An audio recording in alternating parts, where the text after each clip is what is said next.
Il y a deux chiffres, 25 et 30, qui semblent au premier regard appartenir à la même histoire, et qui décrivent pourtant deux destins complètement opposés à l'intérieur de la même Église catholique.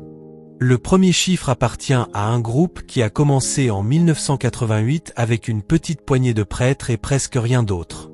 Le second chiffre appartient à l'un des pays catholiques les plus riches, les mieux organisés et les plus minutieusement étudiés du monde. Sur le papier, il ne devrait y avoir aucune réelle comparaison entre les deux. Et il n'y en a pas. Ce n'est pas une polémique, et ce n'est pas l'opinion d'une seule personne. Ce sont des registres d'ordination, des listes de noms et de dates, publiés et indépendamment vérifiables, un par un, diocèse par diocèse. Et il y a un troisième chiffre, qui arrivera plus loin dans cette histoire, et qui fera paraître les deux premiers presque comme une note de bas de page. Il vaut la peine de rester jusqu'à la fin pour celui-là. 25, c'est le nombre d'ordinations sacerdotales célébrées en 2026 par la Fraternité sacerdotale Saint-Pierre. C'est le record absolu de toute l'histoire de la fraternité. Aucune année précédente ne s'en est même approchée.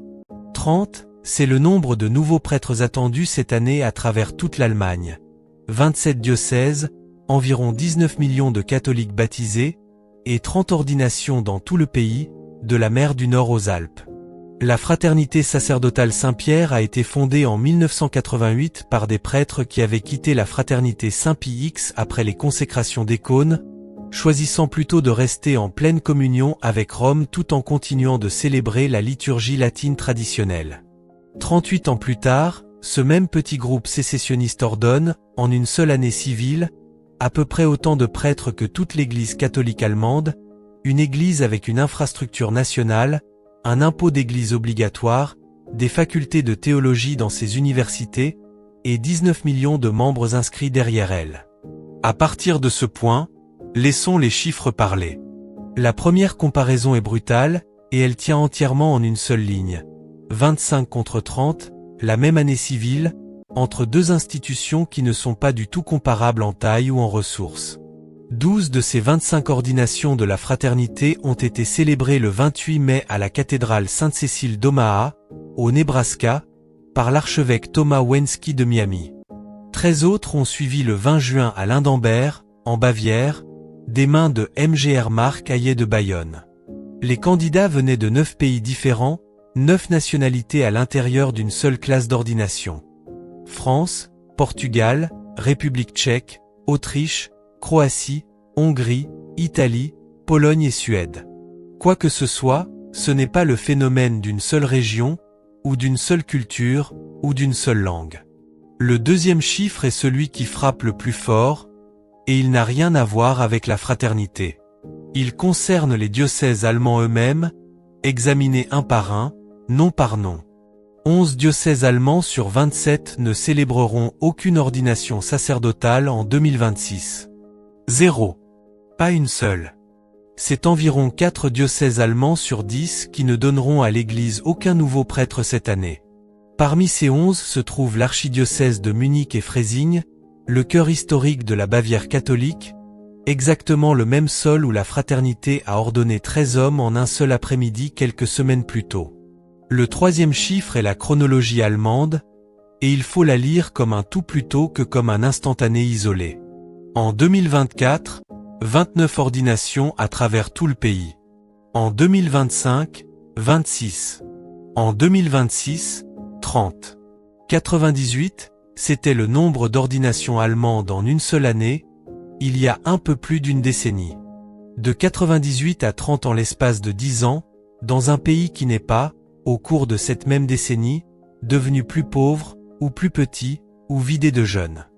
549 000 catholiques ont formellement quitté l'Église en Allemagne au cours de la seule année dernière, en entrant dans un bureau d'état civil et en signant un formulaire.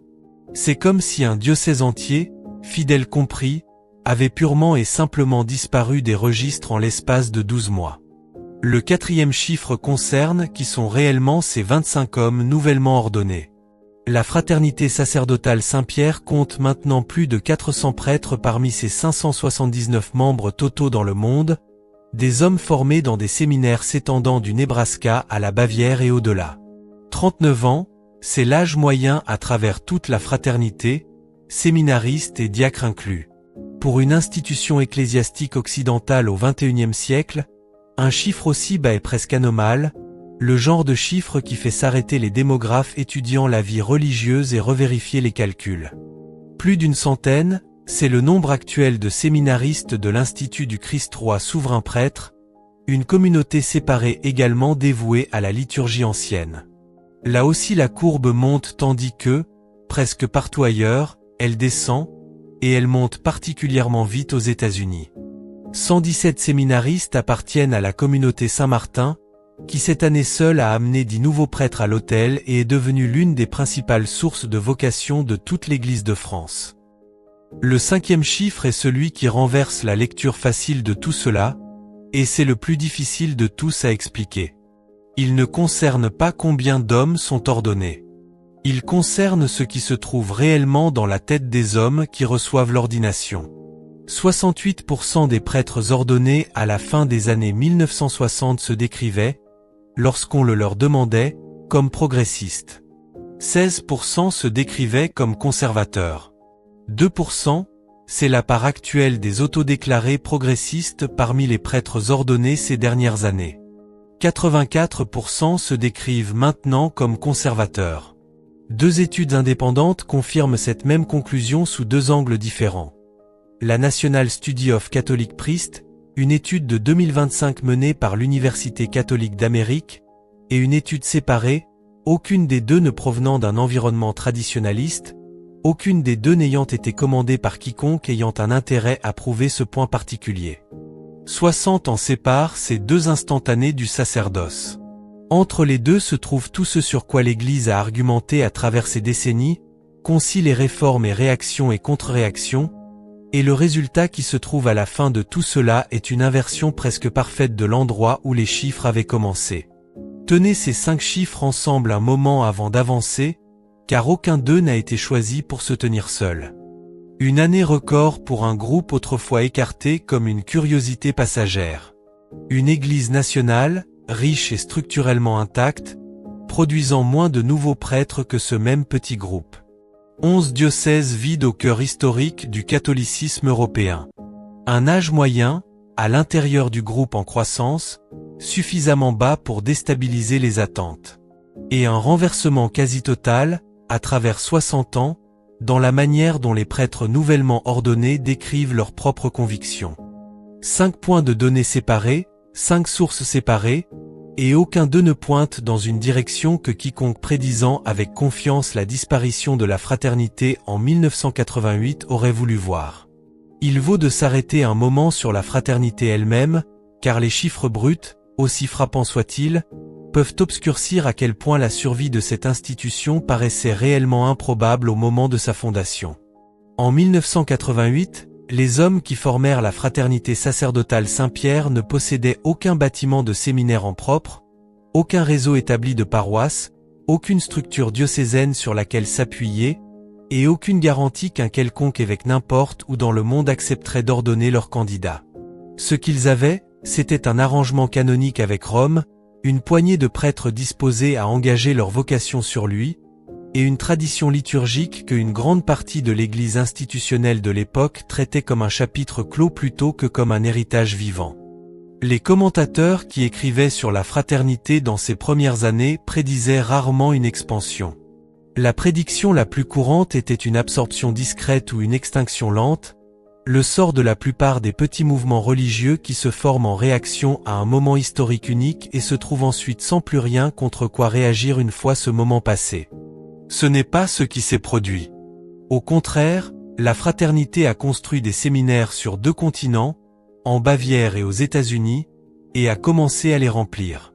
Elle a construit un réseau de paroisses et de chapelles personnelles s'étendant de la France provinciale au Midwest américain. Elle a ordonné ses premiers prêtres en petit nombre, puis en plus grand nombre, année après année, à travers des pontificats qui l'ont traité de tout, de la tolérance prudente à l'encouragement ouvert, sans jamais dépendre d'un document romain unique ou de la sympathie personnelle d'un évêque unique pour sa survie. L'année record de 2026 n'est pas un pic soudain apparaissant de nulle part. C'est le sommet visible d'une accumulation lente, de plusieurs décennies, de séminaristes, de directeurs de vocation, d'affectation paroissiale et de continuité institutionnelle ordinaire, la machinerie peu glamour qui maintient tout corps religieux en fonctionnement à travers une génération. Comparez cette trajectoire aux diocèses allemands qui se tiennent à ses côtés dans cette même histoire. L'Église catholique d'Allemagne n'a pas manqué de ressources à travers ces mêmes 38 années. Elle a conservé, et conserve encore aujourd'hui, un impôt d'église collecté par l'État qui canalise des milliards d'euros chaque année dans les budgets diocésains, finançant des facultés de théologie, du personnel de chancellerie, des services sociaux et une infrastructure paroissiale à une échelle que la plupart des catholiques du monde peineraient à imaginer. Elle a conservé des écoles cathédrales, des séminaires avec de longues et distinguées histoires, certains remontant à des siècles, et une voix publique dans la vie civique allemande que peu d'autres églises nationales en Occident peuvent égaler. Et à travers ces mêmes 38 années, le nombre d'hommes choisissant d'entrer dans ces séminaires a chuté selon une ligne presque droite, de 98 ordinations il y a un peu plus d'une décennie jusqu'à 37 années, un déclin que les ressources seules n'ont de toute évidence pas pu arrêter. C'est le contraste vers lequel pointent les 5 premiers chiffres, sans encore le résoudre pleinement. Un petit mouvement pauvre en ressources, sans filet de sécurité institutionnelle, s'est développé de manière constante pendant près de 4 décennies. Une grande église nationale riche en ressources, avec tous les avantages institutionnels, s'est contractée de manière constante sur à peu près le même intervalle. La richesse, l'infrastructure et le standing public, d'après les preuves rassemblées jusqu'ici, ne se sont pas traduits en vocation. Quelque chose d'autre opérait, dans une direction à l'intérieur de la fraternité et dans l'autre direction à l'intérieur des diocèses allemands, et identifier ce quelque chose d'autre est la véritable question qui se trouve sous chaque chiffre de cette histoire. Il est tentant, à ce point, d'atteindre l'explication la plus simple possible et de cesser de chercher plus loin. La fraternité célèbre la liturgie ancienne. Les diocèses allemands, de manière écrasante, ne le font pas. Les vocations ont augmenté dans le premier cas et se sont effondrées dans le second. La tentation est de tracer une ligne droite entre ces deux faits et de considérer la question comme réglée. Mais une ligne droite tirée de seulement 2 points de données, aussi dramatique que puissent être ces 2 points, n'est pas encore un argument. C'est une hypothèse, et une hypothèse juste doit survivre au contact de tous les autres points de données disponibles, y compris ceux qui ne lui conviennent pas aussi nettement que la comparaison allemande. Tenez ces 5 chiffres ensemble un moment avant d'avancer, car aucun d'eux n'a été choisi pour se tenir seul. Une année record pour un groupe autrefois écarté comme une curiosité passagère. Une église nationale, riche et structurellement intacte, produisant moins de nouveaux prêtres que ce même petit groupe. 11 diocèses vides au cœur historique du catholicisme européen. Un âge moyen, à l'intérieur du groupe en croissance, suffisamment bas pour déstabiliser les attentes. Et un renversement quasi total, à travers 60 ans, dans la manière dont les prêtres nouvellement ordonnés décrivent leurs propres convictions. 5 points de données séparés, 5 sources séparées, et aucun d'eux ne pointe dans une direction que quiconque prédisant avec confiance la disparition de la fraternité en 1988 aurait voulu voir. Ce qui vient ensuite complique cette histoire plutôt que de la simplifier davantage, et cette complication importe plus que la version propre ne le ferait. Des chiffres qui s'insèrent trop nettement dans un seul argument sont généralement des chiffres qui ont été sélectionnés pour s'y insérer, et la version honnête de cette histoire doit inclure les cas qui résistent à la conclusion facile autant que les cas qui la soutiennent. La France montrera des diocèses ordinaires, suivant la liturgie réformée ordinaire, produisant une croissance plutôt qu'un déclin cette même année. La Pologne, longtemps traitée comme un bastion vocationnel inébranlable, montrera plutôt un déclin. L'Italie montrera un effondrement étiré sur un demi-siècle plutôt que sur une seule décennie. Et les séminaires missionnaires hors du monde catholique historique montreront des chiffres si grands qu'ils éclipsent chaque chiffre discuté jusqu'ici. C'est là que la seconde moitié de cette histoire reprend. Non avec davantage de confirmation, mais avec les preuves qui rendent le tableau plus dur, et plus vrai, qu'un seul titre ne pourrait jamais contenir. Le 6e chiffre existe pour une seule raison, empêcher cette histoire de se clore trop rapidement. Il provient du même genre de registre publié et vérifiable que tout ce qui précède, de sorte qu'il ne peut être écarté comme un cas aberrant inconfortable. En France, les ordinations diocésaines ont augmenté cette année, non diminué. Des prêtres ont été ordonnés à travers la France autour de la solennité des Saint-Pierre et Paul, 5 de plus que l'année précédente. 66 pour les diocèses. 18 de plus provenant d'instituts religieux. C'est à Paris, un diocèse autrefois cité comme étude de cas de déclin. 6 à Versailles, un diocèse sans attachement particulier au rite ancien. Ce ne sont pas des communautés liées à l'ancienne liturgie. Ce sont des diocèses ordinaires, suivant les mêmes livres réformés utilisés à travers les diocèses allemands dans cette même histoire, et cette année ils ont avancé dans la direction opposée. Le schéma va plus profond que le jour de l'ordination.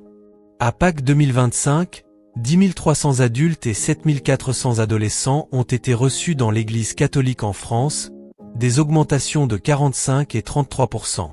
Et 20 000 jeunes, âge moyen dans la vingtaine, ont marché le pèlerinage de Chartres cette année, une participation en hausse de 45% sur 3 ans. Ce pèlerinage appartient bien au monde de la liturgie ancienne, de sorte qu'ensemble ces chiffres montrent une croissance. Apparaissant dans 2 mondes liturgiques différents, dans le même pays, la même année. Le 7e chiffre complique les choses davantage. En Pologne, longtemps considéré comme l'un des réservoirs de vocations les plus fiables du catholicisme mondial, les ordinations déclinent à nouveau cette année, poursuivant une tendance pluriannuelle. Le pays autrefois traité comme la police d'assurance de l'Europe catholique trace maintenant une pente descendante, encore en avance sur l'Allemagne en chiffres bruts, mais pointé dans la même direction. L'Italie raconte une histoire apparentée sur une chronologie plus longue, 1704 séminaristes au début de cette décennie, contre 6337 en 1970, plus du triple, tandis que la population masculine jeune d'Italie n'a pas chuté dans une proportion comparable. Mis en regard de ces déclins se trouve une ligne qui avance dans la direction opposée. Les séminaires missionnaires en Afrique et dans certaines parties de l'Asie comptent 88 000 séminaristes combinés, avec 5 000 nouveaux candidats en une seule année et 23 nouveaux séminaires ouverts. Quelle que soit la crise qui s'est déroulée à travers les bastions catholiques historiques d'Europe, ce n'est pas une crise du sacerdoce en tant que vocation mondiale. 2 lectures se disputent la manière de lire tout cela. La première dit que la comparaison est close. Là où la liturgie ancienne a été préservée, les vocations ont suivi. Là où l'Église a poursuivi la pertinence, elles ont disparu. L'Allemagne, selon cette vue, est le point d'arrivée d'une stratégie de 60 ans. La seconde lecture est plus prudente. Une fraternité de 579 membres et une Église nationale de 19 millions de fidèles ne sont pas des magnitudes comparables, et la croissance de la France à l'intérieur de diocèses ordinaires montre que la forme liturgique ne peut être toute l'explication. Le déclin de la Pologne, depuis l'intérieur d'une culture catholique conventionnelle sans mouvement traditionnaliste à blâmer, met au défi l'histoire propre depuis l'autre côté. Une troisième voix appartient à la source qui a compilé ces chiffres, et elle met en garde contre les 2 simplifications, écrivant que des signes de renouveau et des symptômes de crise coexistent côte à côte, souvent séparés par peu plus qu'une frontière. Mais un fait survit aux 3 lectures. En 1988, les fondateurs de la fraternité étaient écartés comme une petite bande de nostalgiques destinée à s'effacer en une génération. 38 ans plus tard, ce même groupe ordonne 25 prêtres en une seule année, son meilleur total jamais atteint, avec un âge moyen de 39 ans et des candidats de 9 nationalités à travers 2 continents. Cette prédiction était simplement fausse. 11 diocèses allemands n'ordonneront personne du tout cette année. En 1988, cela aurait été une phrase impossible à prononcer à haute voix. Dans 50 ans, quelqu'un rouvrira ses registres et trouvera 2 colonnes de noms et de dates, dépouillées de toute l'argumentation qui les entourait autrefois. D'un côté, 9 pays, 2 continents, un âge moyen de 39 ans. De l'autre, 11 diocèses, et à côté de chacun, Le même chiffre répété 11 fois. 0. L'honnêteté exige de tenir les deux moitiés de cette histoire ensemble plutôt que de la faire s'effondrer dans n'importe quel récit qui semble le plus satisfaisant. La croissance de la fraternité est réelle et documentée. L'effondrement allemand est également réel et également documenté, diocèse par diocèse. Aucun des deux faits n'efface l'autre. Ce que les chiffres ne permettent pas, c'est l'affirmation facile selon laquelle la forme liturgique seule explique tout. Les ordinations en forme ordinaire en hausse en France mettent au défi toute théorie qui traite le rite ancien comme la seule explication nécessaire. Le déclin de la Pologne le met au défi depuis l'autre côté. Ce que les chiffres permettent, avec plus de confiance, c'est une conclusion plus étroite. Partout où la clarté doctrinale, le sérieux liturgique et une vision exigeante plutôt qu'accommodante de la vie religieuse ont été maintenus, que ce soit à l'intérieur du rite ancien, ou comme le montre la France, à l'intérieur du rite réformé poursuivi avec une véritable rigueur, les vocations ont tendu à suivre. Partout où le chemin opposé a été pris, poursuivant la pertinence à travers une adaptation continuelle, les données allemandes suggèrent que ce chemin n'a pas, du moins jusqu'ici, livré l'épanouissement que ses architectes promettaient autrefois. Un groupe à qui l'on avait donné une génération, tout au plus, par ses propres contemporains en 1988. 38 ans plus tard, il ordonne encore, grandit encore, reste plus jeune en moyenne que presque n'importe quel corps ecclésiastique occidental comparable, tandis que le pays qui se tenait autrefois comme synonyme de force institutionnelle catholique enregistre 11 diocèses sans rien du tout à montrer pour une année entière. 2 colonnes.